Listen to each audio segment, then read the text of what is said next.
Os placares são os seguintes. Rodrigo Pacheco se elegeu presidente do Senado Federal com 49 votos, seu adversário Rogério Marinho teve 32. Na Câmara dos Deputados, Arthur Lira recebeu 464 votos, é um recorde, a maior votação de um presidente da Câmara dos Deputados da história da República. As duas eleições que ocorreram hoje contam duas histórias muito importantes, muito diferentes e que revelam muitíssimo sobre como que vai ser o governo Lula, sobre qual o estado do bolsonarismo, a respeito da relação entre políticos e o Supremo Tribunal Federal, sobre como que políticos veem o problema da desinformação digital. Teve tudo isso. Que ninguém se engane, tá?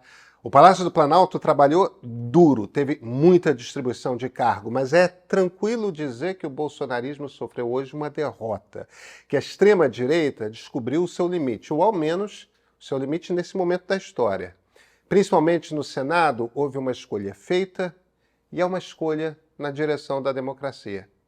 Vamos desempacotar a coisa toda? Eu sou Pedro Doria, editor do Meio. Você conhece o Meio? Nosso trabalho aqui é explicar político, o que está acontecendo, sem o moralismo de achar que as coisas deviam ser puras, mas sempre descrevendo exatamente como é que funciona.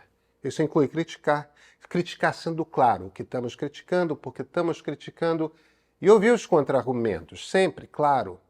Para alguns debates é da natureza que pessoas diferentes terão mesmo opiniões diversas. É assim mesmo e tudo bem. Até entre nós aqui no Meio, nós discordamos.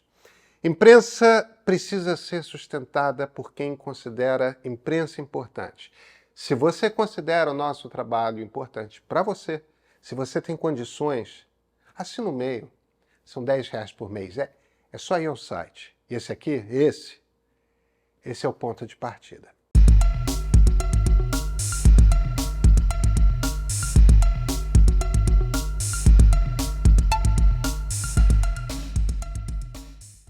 A gente tem de começar pelo Senado, porque é o mais complexo.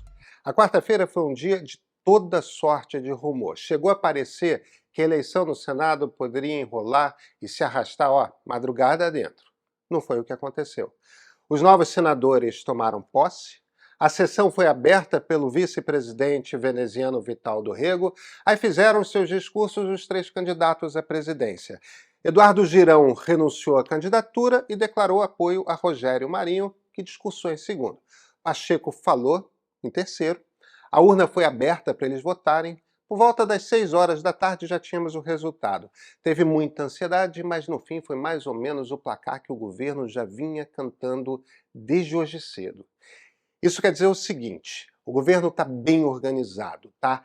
Ele tem a lista dos parlamentares e os parlamentares estão cumprindo os acordos que fazem. A gente não sabe quais foram as promessas que o Planalto empenhou, mas certamente vai cumpri-las.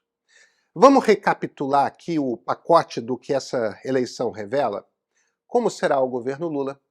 Como está o bolsonarismo? A relação entre políticos e o Supremo?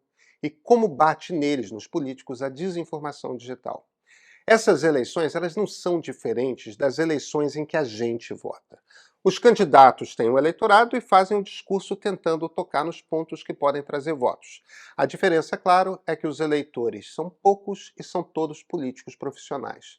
Mas eles também têm suas preocupações e a gente aprende muito sobre elas quando ouve o discurso dos candidatos. Então, o que foi que o Rogério Marinho, candidato de Jair Bolsonaro, falou? Ele condenou o radicalismo e a barbárie, quer dizer, estava dizendo que não tem nada a ver com os ataques de 8 de janeiro, mas aí disse que a democracia exige uma relação independente, harmônica e altiva dos três poderes. Do que ele estava falando? Do Supremo, claro. Eventuais abusos têm de ser corrigidos pelo Congresso e não, isso aqui está entre aspas, tá? Não pelo arbítrio de uns poucos que, infelizmente, têm cometido excessos em nome da própria democracia. Os excessos, segundo Marinho, são, por exemplo, a censura de parlamentares nas redes sociais. Ele propunha limites de mandato para os ministros do Supremo. Aí veio o atual presidente reeleito, Rodrigo Pacheco. Como é que ele começou? Quem se senta naquela cadeira não pode se render à demagogia, ao populismo, não pode se escravizar pela informação de redes sociais, pela manipulação, por vezes, da mídia em relação a determinados temas.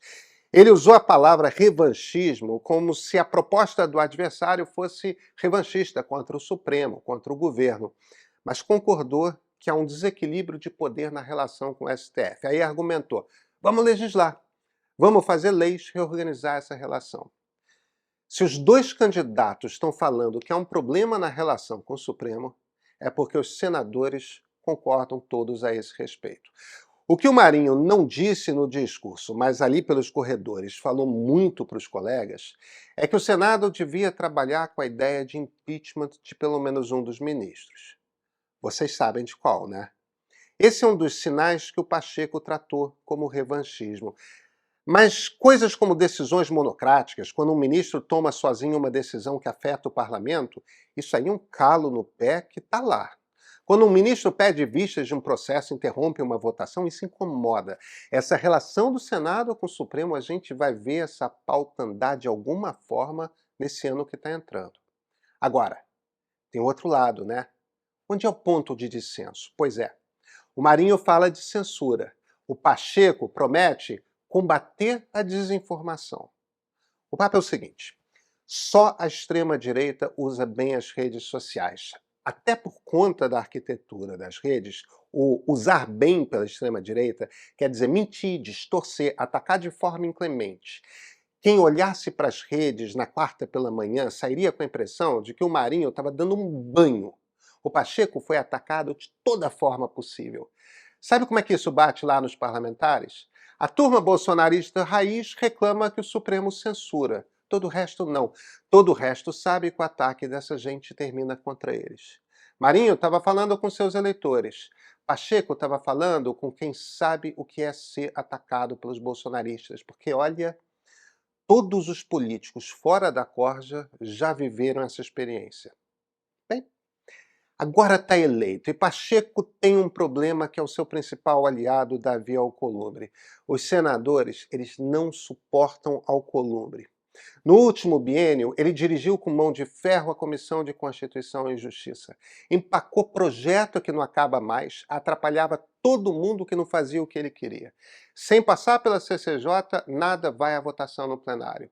Se não fosse o 8 de janeiro, o temor do bolsonarismo nas redes e as muitas promessas que o Palácio do Planalto fez, Alcolumbre provavelmente seria sozinho responsável pela derrota de Pacheco. Ele é um problema, fonte de desgaste com os outros senadores. Mas jogo jogado. A oposição ao governo tem de cara esse tamanho aí. 32 dos 81 senadores. É o suficiente para abrir uma CPI. Pacheco teve 49 votos. Para aprovar uma emenda constitucional, 49 votos que precisa. É bastante apertado. Dá, mas tudo vai precisar ser sempre muito negociado. A questão que o governo ganhou, essa e o bolsonarismo perdeu. O que nos leva para a Câmara. Os dois presidentes que haviam vencido por votações recordes antes eram Ibsen Pinheiro e João Paulo Cunha. Ambos haviam sido candidatos únicos sem concorrentes. Arthur Lira teve 2 adversários e ainda assim bateu a marca de quem veio antes. Nunca um presidente da Câmara conseguiu tantos votos. Isso quer dizer o seguinte: os deputados, eles confiam em Arthur Lira, confiam muito. Mas o que quer dizer confiar entre políticos? Bem, confiam que ele tem seus interesses em vista, que se preocupará em atendê-los, aos deputados. O governo, por outro lado, percebeu que não tinha escolha. Ou abraçava Lira ou saía derrotado. Aí abraçou. Confia que os acordos feitos serão cumpridos. O jogo vai ser pesadamente fisiológico. Aliás, nem no Senado vai ser muito diferente, tá? Quem procura um Congresso limpinho, isso não vai encontrar. Mas vai encontrar um Congresso que não é de extrema-direita, que impôs a última derrota política que faltava ao bolsonarismo, que entendeu que o 8 de janeiro foi muito, muito grave. Gente, é um início. Ao menos o início possível. A gente ainda tem uma república para refundar.